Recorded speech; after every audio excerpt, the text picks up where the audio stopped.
ನಮಸ್ಕಾರ, ವಿವಾ ನ್ಯೂಸ್ಗೆ ಸ್ವಾಗತ. ಇದು ನಿಮ್ಮ ಪ್ರೀತಿಯ ಸುದ್ದಿಗಳ ಡಬ್ಬಿ. ಎಚ್ಚರ, ನೀವು ತಿನ್ನುವ ಕರಿದ ತಿಂಡಿ ಎಣ್ಣೆಯಲ್ಲೇ ಅಪಾಯಕಾರಿ ಟ್ರಾನ್ಸ್ ಫ್ಯಾಟ್. 40ಕ್ಕೂ ಹೆಚ್ಚು ಕಡೆ ಅಸುರಕ್ಷಿತ ಎಣ್ಣೆ ಪತ್ತೆ. ಬೆಂಗಳೂರು ಸೇರಿದಂತೆ ವಿವಿಧ ಆಹಾರ ಮಳಿಗೆಗಳಲ್ಲಿ ಬಳಸಿದ ಅಡುಗೆ ಎಣ್ಣೆಯ ಮಾದರಿಗಳ ಪರೀಕ್ಷೆಯಲ್ಲಿ 40ಕ್ಕೂ ಹೆಚ್ಚು ಕಡೆ ಅಸುರಕ್ಷಿತ ಗುಣಮಟ್ಟದ ಎಣ್ಣೆ ಪತ್ತೆಯಾಗಿದೆ. ಇದಕ್ಕೆ ಸಂಬಂಧಿಸಿದ ಮಾಲೀಕರಿಗೆ ನೋಟಿಸ್ ನೀಡಿ 28.91 ಲಕ್ಷ ರು ದಂಡ ವಿಧಿಸಿರುವ ಆಹಾರ ಸುರಕ್ಷತಾ ಇಲಾಖೆ ಇದೀಗ ಹೊಸ ಮಾರ್ಗಸೂಚಿ ನೀಡಲು ಮುಂದಾಗಿದೆ.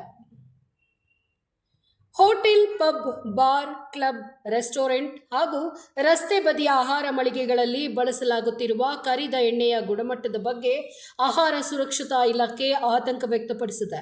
ಇಲಾಖೆಯು ಬೆಂಗಳೂರಿನಲ್ಲಿ ನಡೆಸಿದ ತಪಾಸಣೆಯಲ್ಲಿ 40ಕ್ಕೂ ಹೆಚ್ಚು ಕಡೆ ಬಳಸುತ್ತಿದ್ದ ಅಡುಗೆ ಎಣ್ಣೆ ಅಸುರಕ್ಷಿತ ಗುಣಮಟ್ಟ ಹೊಂದಿದೆ ಎಂಬುದು ಪ್ರಯೋಗಾಲಯ ಪರೀಕ್ಷೆಯಲ್ಲಿ ಬೆಳಕಿಗೆ ಬಂದಿದೆ. ಅಡುಗೆ ಎಣ್ಣೆಯಲ್ಲಿ ಅಪಾಯಕಾರಿ ಟ್ರಾನ್ಸ್ ಫ್ಯಾಟ್ ಪತ್ತೆಯಾಗಿದೆ.